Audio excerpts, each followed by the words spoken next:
राजनीति के अंदर वक्त और हालात कितनी तेजी से बदलते हैं उसका जीता जागता प्रमाण आज संसद में देखने को मिला है। मतलब पलटी मार तो बहुत ही छोटा शब्द है दोस्तों। किस तरह से चवन्नी की तरह जयंत चौधरी पलटे कि आज संसद में हर कोई हैरान रह गया। दोस्तों, जयंत चौधरी राज्यसभा में हमेशा विपक्ष के साथ ही बैठते थे क्योंकि वो इंडिया गठबंधन का भी हिस्सा थे और सरकार से उनका कोई या फिर बीजेपी के साथ उनका कोई गठबंधन भी नहीं था। लेकिन आज हर कोई हैरान रह गया जब वो इस साइड बैठे थे, यानी कि जहां सत्ता पक्ष के लोग बैठते हैं वो उस साइड बैठे थे। उसके बाद अचानक राज्यसभा में हंगामा शुरू हो गया जब जयंत चौधरी खड़े होकर बात करने लगे। यह दर्शाता है कि यह फैसला सिर्फ चौधरी चरण सिंह जी के लिए परिवार तक सीमित नहीं है। आप सोच रहे होंगे कि हंगामा किस बात पर हो रहा है। हंगामा इस बात पर हो रहा है दोस्तों कि विपक्ष के नेताओं ने कांग्रेस पार्टी के राष्ट्रीय अध्यक्ष मल्लिकार्जुन खड़गे भी वहां पर मौजूद थे। उन्होंने इस बात पर आपत्ति जाहिर की कि जयंत चौधरी को जिस अधिकार से बोलने का मौका दिया जा रहा है, चौधरी चरण सिंह को भारत रत्न मिल रहा है, इससे हम भी बहुत खुश हैं। लेकिन आज क्या ये मुद्दा बहस में लिस्टेड था?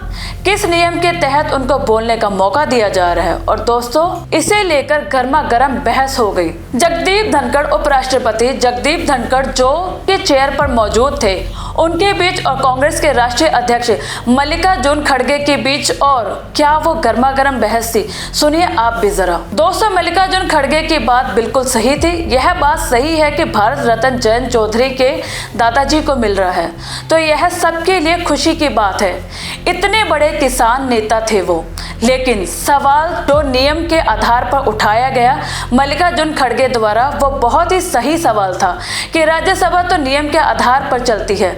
बार बार नियम का हवाला खुद धनक देते हैं और आज वो किस नियम के आधार पर जयंत चौधरी को बोलने का मौका दे रहे हैं? कम से कम यह तो कोई बताए। लेकिन यह जैसे ही धनखड़ ने सुना, उपराष्ट्रपति ने सुना, तो वो नाराज हो गए और वो खड़गे पर आरोप लगाने लगे कि आप पॉलिटिक्स मत कीजिए। मैंने सुना है जयराम रमेश ने जयंत को क्या कहा।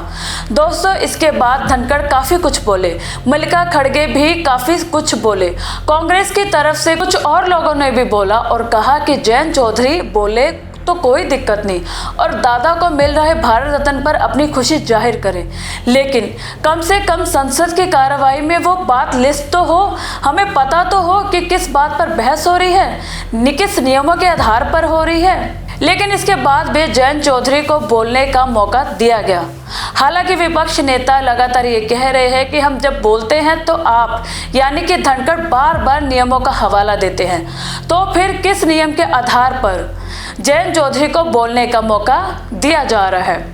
और फिर जयंत चौधरी ने कैसे मोदी जी की शान में कसीदे पढ़ दिए, आप भी सुनिए, क्योंकि इसके जरिए आपको पता चलेगा कि कैसे कुछ घंटों में हमारे देश में राजनेताओं के हालात बदल जाते हैं, जज्बात बदल जाते हैं। सभापति जी सांसदों के इस सदन की कार्रवाई के दौरान दुर्व्यवहार को लेकर बहुत दुखी हो।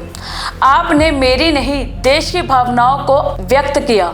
सभापति जी, आपने मुझे संरक्षण दिया। बड़ी अचंभा मुझे होती है कि हम चौधरी चरण सिंह जैसी शख्सियत को किसी गठजोड़ से बनने और तोड़ने और चुनाव लड़ने और जीतने तक सीमित रखना चाहते हैं।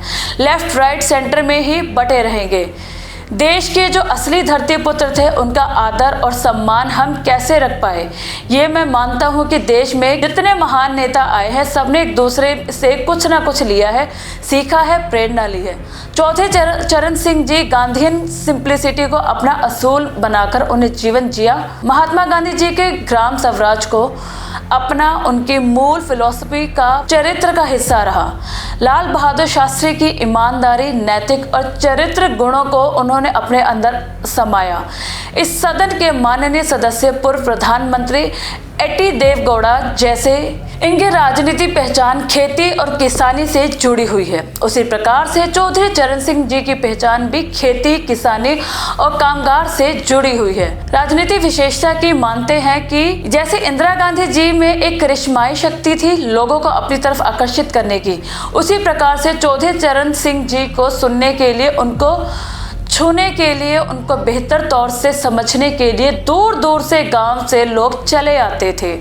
और यह भी मानता हूं कि 10 साल से मैं विपक्ष में रहा हूं, कुछ ही देर सदन में मैं इस तरफ बैठा हूं, लेकिन मैंने देखा कि 10 साल में जो आज सरकार है, इनके कार्यशैली में भी चौधरी चरण सिंह के विचारों की झलक है। कमेंट बॉक्स में अपनी राय जरूर दें और भी अपडेट्स जानने के लिए बने रहे खबरीलाल टीवी के साथ। धन्यवाद।